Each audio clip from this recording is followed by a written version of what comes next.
and welcome back to Dynamics Unplugged and another edition in our series, Dynamics 365 Finance and Supply Chain Management, Dynamics A to Z.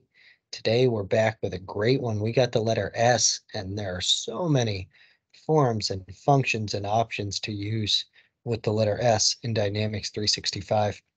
I chose to go with a bit of functionality that's been around since very early versions of Dynamics. Exapta, one I used to use as an end user in the early days of AX 4.0. It's one I found some old blogs and videos on. I hope I can give a different approach or take to them, or maybe even introduce this concept for the first time to many of you who might not be familiar with it. And that is supplementary items. S is for supplementary items. I decided not to go with something that starts with sales or many of the other options in that module and stick with supplementary items. You'll see these in 3 different modules. If I go to inventory management, and then under the setup, we have 3 forms: supplementary item groups, customer groups, and vendor groups. We also have 2 of those in procurement and sourcing, which is the vendor groups and item groups. And then in sales and marketing, we have supplementary item customer groups and item groups. So what is a supplementary item? The first thing you have to define is an item group, and those are families of products that you want to control as supplementary items. Supplementary items can be considered add-ons or complementary items that could be added to a sales order or a purchase order based on that vendor or customer relationship and the fact that we bought or sold a particular item. I'll give a good example of this. When I was an end user, we used to sell these mechanical kits to many different countries. Depending on who bought them, they would need a different electrical output because obviously there's different electrical plugs in each country. Those cables we did not charge the customers for. When they bought the mechanical assembly, we would offer the electrical items under the different configurations and add those in as supplementary items free of charge. So the first thing you do is define those groups. What are those groups? Are those family of products that we'll set up rules for? And then we can set them up as supplementary sales items or purchase items. I have some supplementary sales items set up. This particular one is a supplementary item that gets sold to this particular customer account. So the rules or the structure of setting up supplementary items is very similar to things like trade agreements and other activities that we have in D365, where it starts with the account code structure. Is it specific to this customer in this item, or these customer groups and these item supplementary groups, or does it apply to all records every time we sell to any customer or any items? So there are different rule structures in place depending on which groups you're setting up: the items, the customers, and the vendors. I will go actually into my supplementary item customer groups to explain the next piece. So we saw the item groups there for Drew 001. If I look at my supplementary sales items, I actually have a Drew's Gray IPA item relation here as well that has its own supplementary item. You can have configured products as both the finished item that we're linking to our supplementary item or the supplementary item itself. We can assign quantity limits. Do we not allow offering more than 10 of these supplementary items on an individual order? What is the supplementary item quantity? So if we're selling something like computer mice and we want to sell 5 mouse pads for every mouse that's bought, we could enter that here. You could enter in the multiples. You can have effectivity dates. So for things like promotions, you might want to only have those active at certain dates.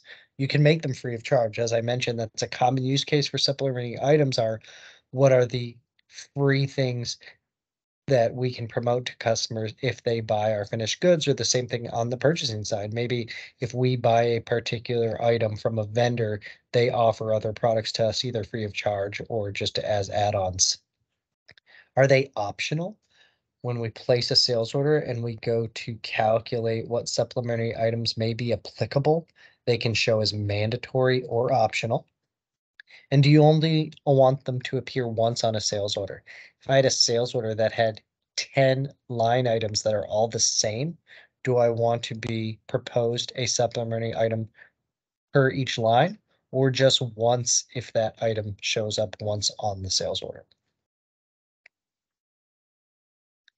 The other places you'll see the supplementary items called are those master record forms. We had supplementary sales item groups, so we can set up supplementary sales items from the release products. We can set up supplementary sales items and customer groups from the customers, and we can set up supplementary vendor groups and purchase items from the vendors. Here, if I look at this account, it doesn't have any. If I pull up my Drew's Brews customer account,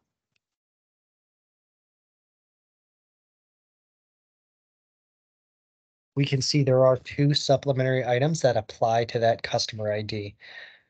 The first one being they're in customer group, or sorry, they have a rule for supplementary item group number 1. Any items that are in that supplementary item group would get a supplementary item of 000004, quantity of 1.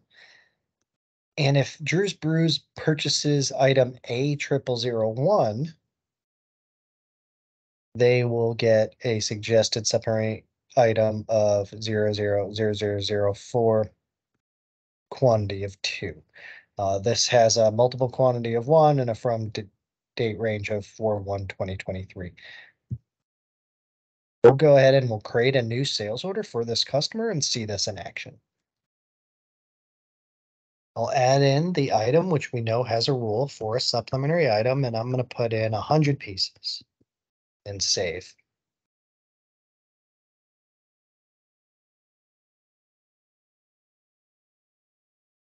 Site and warehouse. You can see that as soon as the line saves, there's no immediate change. There's no automatic generation or addition of those supplementary items. However, from 2 spots at the action ribbon, I can see those. First is the general tab. This just tells us what supplementary items might be applied for this customer and the line items I have. And this shows those same 2 rules that we saw from the customer account. I go back to the sales order header, and this time I go to the cell tab. Instead, I can use calculate supplementary items. This is going to actually tell me what can be applied to this order specifically. The top part shows any line rules, any header rules. This shows me which ones are applicable for this sales order based on their rule setup. At the top, mandatory supplementary items. If we had any marked as optional, they would show in the bottom form. So here we can see that I have a supplementary item for the A001 that I entered. It's my mouse pad 000004, and it's a quantity of 200. That quantity of 200 is because I've entered 100 units for A0001, and I said I wanted a quantity of 2 per for my supplementary item. So that's really important when you're setting up your supplementary item, is to understand those rules and how they relate. I might only want to offer 1 free product or promotion or add-on or complimentary item, no matter what quantity they buy. I'd have to change my supplementary item rule to counter for that. So here I'm going to go ahead. You can see it's included, and I will click OK. As soon as I do that, the system's going to take the supplementary items and attempt to add those to the order.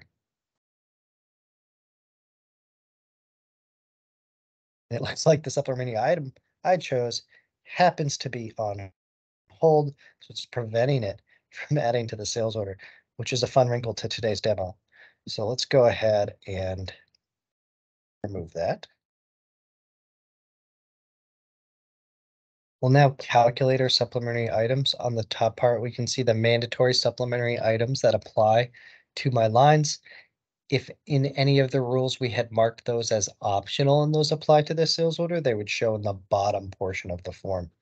Because as soon as I click OK, it's going to attempt to add the calculated supplementary items that are mandatory. You can see there's an include flag checked. Anything that's optional, I'd have to select and choose if I want to add that to the order. We can also see the quantity is 200. Because my supplementary item rule I set up 2, it's 2 per quantity ordered. If I only wanted to get a quantity of 1 or a fixed quantity of this supplementary item, I would have to do that in my rule itself. I'm going to click OK.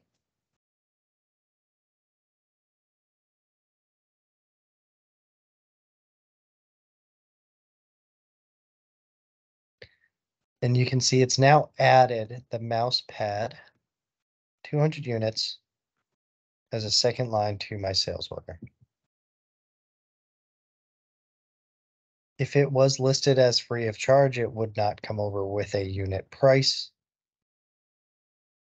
And I would carry on processing this order as needed until it's fulfilled. So the supplementary items are really, really useful. You can leverage those as a process even with sales. If they're on the phone with a customer and they enter items, they can immediately check to see what supplementary items may apply and add those as necessary to the order. And that's it in today's edition of Dynamics Unplugged, D365 Finance and Supply Chain Management, Dynamics A to Z. And today we did a brief overview of the letter S for supplementary items and how they can be used in the sales and purchasing process. See you next time.